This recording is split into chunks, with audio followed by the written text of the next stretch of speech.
अब मैं निवेदन करूंगा कि रक्षाबंधन का राखी बांधने का मुहूर्त कितने बजे का है वो आप सुन लीजिएगा। यदि शुभ घड़ी में, अमृत घड़ी में यदि राखी बांधी जाए तो बहुत शुभ है। उदिता के हिसाब से तिथि का असर तो 24 घंटा रहता ही है, इसमें कोई संशय वाली बात नहीं है। ऐसा हमारे ग्रंथों में लिखा है। भले ही 9:48 तक पूर्णिमा है 28 तारीख को, लेकिन उसका असर पूरे दिन पूरे रात भर रहेगा। उसके मैं कुछ मुहूर्त मैं आपको बता देता हूँ। चौगड़िया की अमृत घड़ी में आप बांधें, जो कि 6:08 से लेकर के 10:53 तक बहुत अद्भुत अमृत काल है ये। हाँ, मैं आपको यह भी कहना चाहूँगा, यदि आपसे हो जावे तो ये 6:08 से 9:48 के बीच में आप अपने भाई को राखी बांध दें।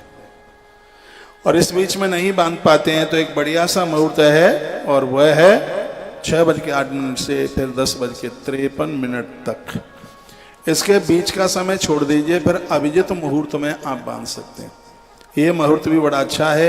ये 12:04 से लेकर के और ये 12:53-54 तक लगता है अभिजित मुहूर्त। इसमें भी राखी बांधना बहुत शुभ है। और एक शुभ मुहूर्त और मैं आपको शुभ चौगड़िया का भी बता देता हूँ, जो कि मध्याह्न में ही 12:28 से लेकर के और 2:03-4 तक का ये टाइम है। इसमें भी आप लिख लीजिएगा।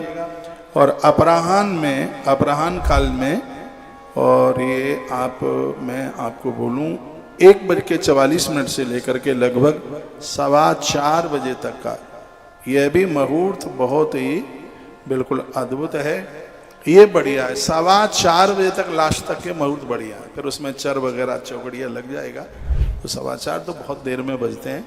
तो ऐसे टाइम में आप राखड़ी के मुहूर्त को, इस सिद्ध मुहूर्त को आप ले लीजिएगा। राखी बांधी कैसे जाती है वह भी आप सुन लीजिएगा। यह भी सुनना, ये रिकॉर्ड कर लें, ये आपके काम आएगी। भैया आवे तो पटा लकड़ी का बिछाइए, लगाइए। भाई का मुंह हो पूरब में, राखी बांधते समय बहन का मुख हो पश्चिम में। और आपकी थाली में कुछ चीज़ों का होना बहुत ज़्यादा जरूरी है। क्या क्या? उसमें रोली, हल्दी, अक्षत, चंदन और जलता हुआ दिया, और हो सके तो बतासे। और भी हो जाए तो एक सूखा घटक जिसे नारियल बोलते हैं। ये बतासे और गट नारियल का, वो बिना जटा वाला आता है, गोला जिसे बोलते हैं। तो भाई के रूमाल में, किसी वस्त्र में, ऐसे हाथ में नहीं, किसी वस्त्र में ये उसे दीजिएगा। भाई आपको दक्षिणा देगा।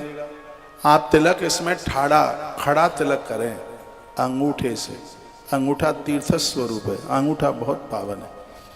यूँ ऐसे करके इससे आयुष बढ़ता है, उम्र बढ़ती है। मैंने बोला है, आपका बेटा सैनिक है और वो अपनी नौकरी के लिए जा रहा है, अंगूठे से उसको तिलक कीजिए, इससे आयुष बढ़ता है, इससे उम्र बढ़ती है। हर उंगली का तिलक लगाने का महत्व तो देवताओं के लिए ये बहुत, पितरों के लिए ये बहुत अद्भुत है। ये अंगूठा भ्राता के लिए, भाई के लिए जो आयुष बढ़ाएगा। इस उंगली से उसको घोल लें। क्या क्या डालना है? कुमकुम लेना है, हल्दी लेना है आपको, और उसमें थोड़ा सा दही डाल करके मिलाना है। दही मैंने पहले भी ये बोली हैं सब बातें। उसमें दही मिलाकर इसे उंगली से मिलाइए, और इससे हल्दी डालना नहीं भूलेगा। इससे आप उसको तिलक कीजिएगा। ऊपर चावल जरूर लगाएं। चावल लक्ष्मी का प्रतीक है, श्री का प्रतीक है, श्री युक्त है। भाई को संपदा बढ़ेगी, तभी तो महंगी साड़ी लेके आएगा आपके लिए, तभी तो आपके बच्चों में खूब हाथ में दाम देगा, नोट देगा, हैं? तो तभी तो यह होगा। तो ये, और राखी का रंग कैसा हो वो भी आप देख लें। श्वेत शांति देने वाला है, सफेद ये इसमें तो वो भक्ति से जुड़ने वाला। और मैं तो ये कहता हूँ, और बहुत बार मैंने बोला है, भाई को कोई ऐसा ऐब लग गया है, कुछ ऐसी उसे दिक्कत है, कुछ ऐसा खाता पीता जो छूटता नहीं है, बहनें भगवान महादेव गणपति का ध्यान करती हुई, और जिसका धागा सफेद रंग का है, ऐसी राखी भाई को बांधे। संपत्ति के लिए पीला, उसके शौर्य के लिए, उसकी ताकत के लिए लाल रंग की राखी। और वो राखी बहुत बढ़िया है जिसमें श्वेत, पीला और लाल तीनों के तीनों धागे हैं, उसे बहुत विशेष माना। कौन बताएगा ये बातें? और ये सब शास्त्र सम्मित है। मेरे पास एक ऐसा अद्भुत ग्रंथ है और जिसमें हर तीज त्योहार के बारे में वर्णन किया। अभी मैं पीछा नहीं छोड़ रहा हूँ, अभी कल भी मैं राखी के ऊपर बोलूँगा। अभी मुझे थोड़ा आगे कथा को बढ़ाना है क्योंकि कल सवारी की वजह से कथा कम हो पाई, और आज मैं आपका थोड़ा ज़्यादा सा टाइम लूँगा। और भाई का मुंह मीठा जरूर करना, भले उसको प्रसाद नहीं किया जा सकता। मैं पूर्व से ही अपनी सभी भगिनियों को शुभकामनाएं देना चाहता हूँ। आपके 2026 की यह रक्षाबंधन आपके लिए बहुत शुभ हो, आपके लिए बहुत मांगलिक हो। और आप व्रत 27 तारीख को कीजिए और आराम से 28 तारीख को भाई के भाल के ऊपर तिलक करते हुए, राखी दाहिने हाथ में बांधते हुए और आशीर्वाद उसे दीजिए, उसकी खूब तरक्की हो। और अगली बात मैं निवेदन करूंगा कि आप ये राखी किस किस को बांध सकते हैं वो आप सुन लीजिए। राखी आप अपने ठाकुर जी को बांधिए। भगवान श्री कृष्ण को राखी बांधने का भारी महत्व है, बहुत ज्यादा। द्रौपदी ने भगवान को राखी बांधी थी, कृष्ण भगवान को। आप अपने घर में लड्डू गोपाल जी रखते हैं, गोपाल जी को आप राखी आप जरूर बांधें। पीपल वृक्ष को राखी बांधी जाती है, राखी बरगद को बांधी जाती है, बहुत ध्यान से आप सुनेंगे। और राखी अपने भाई को तो बांधी ही जाती है, चाचा ताऊ के जो बच्चे हैं उन्हें राखी बांधी जाती है, बुआ मामा के हैं राखी बांधी जाती है, और आपके पापा के मित्र का बेटा है उसको भी राखी बांधी जाती है। गुरु को, गुरुदेव को राखी बांधी जाती है, मंदिर के पुजारी जी को राखी बांधी जाती है, भतीजे को राखी बांधी जाती है। भतीजा जो तुम्हें बुआ कहता है उसको राखी बांधी जाती है। ये तो सब शास्त्र सम्मित बातें हैं। शास्त्र में लिखा है भगवान गणपति गजानंद को आप पहली राखी बांधें, गणेश जी को राखी बांधें।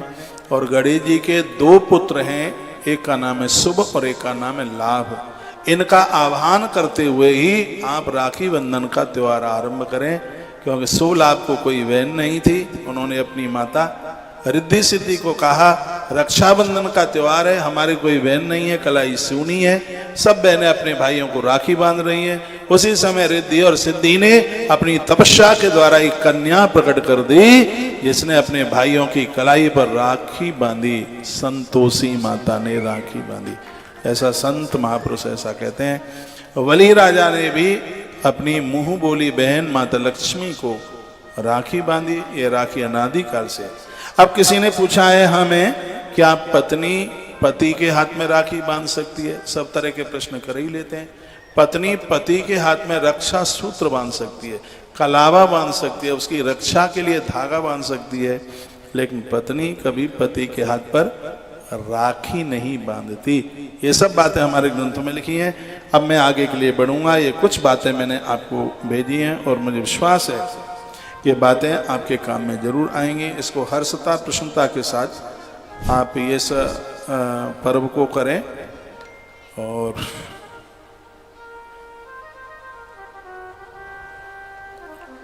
और भगवान को प्रार्थना करें आपके भाई के घर में खूब रौनक बढ़े। एक बात और मैं आपको कहूँगा, 2 त्योहार ऐसे हैं, 2 त्योहार, एक में भाई बहन के घर जाता है और एक में बहन भैया के यहाँ पहुँचती है।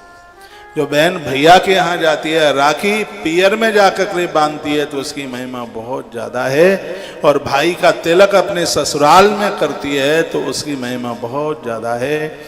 ब्रह्म पुराण में भगवान सूर्य देवता की बिटिया की कथा का वर्णन है, उनके बेटे की कथा का वर्णन है। सूर्य नारायण की बेटी है यमुना और उनके बेटे हैं यम।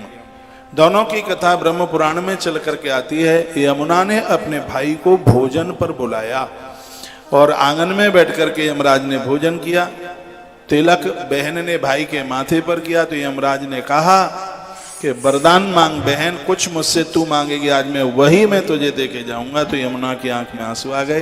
कहा आज की तिथि को भाई दौज के नाम से जाना जाए इसको, और जो भी भैया अपनी बहन के आंगन में बैठ करके मुंह जूठा करे तो भैया तुम और तुम्हारे दूत उसके घर में कभी भी प्रवेश न करें।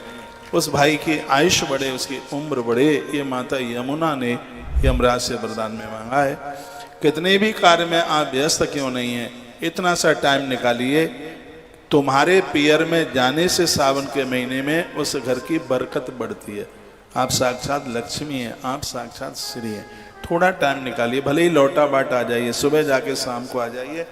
रक्षाबंधन के त्योहार पर बहनें अपने भाई के यहाँ जाएं। अब वो असमर्थ हैं, नहीं जा सकती हैं, तो कम से कम फोन पर तो बात कर ही लें। हाँ, नहीं तो फिर भाई लोग चले जाएं। वैसे इसमें बहन का ही जाना ज़्यादा बढ़िया माना जाता है, ज़्यादा बढ़िया होता है। बहन भाई का अद्भुत स्नेह है, बहुत प्रेम है। इन बहनों को भाई के ऊपर भरोसा अपने पति से ज़्यादा रहता है। पति धोखा दे सकता है लेकिन भाई कभी धोखा नहीं देता। ये हमने द्रौपदी माता के चरित्र में पढ़ा है। 5 पांडव 5 पति बैठे हैं, वस्त्र खिंचता रहा, लेकिन जब आंख में आंसू भर के कहती है भैया श्री कृष्ण द्वारिका वारे, तो भगवान वस्त्र रूप में प्रकट हो गए। साड़ी बिच नारी के नारी बिच साड़ी, साड़ी ही की नारी के नारी ही की साड़ी, वस्त्र रूप भय श्याम। तो भाई का तो बहन का तो बहुत अद्भुत प्रेम है दोनों का। तो आज 2026 की यह मांगलिक राखी का त्यौहार आप सभी बहनों को, भाई लोगों को शुभ हो। भगवान महाकाल के चरणों में, हरसिद्धि माता के चरणों में मैं ऐसी प्रार्थना करता हूँ। और आइए अब मैं लेकर के चलता हूँ आपको कथा में। आज थाईलैंड वाले महाराज जी भी आए हैं। हाँ, ये आए हैं, सो गए हैं, इनको थोड़ा सा जगह देना। ठीक है, जाग रहे हैं, जग रहे हैं।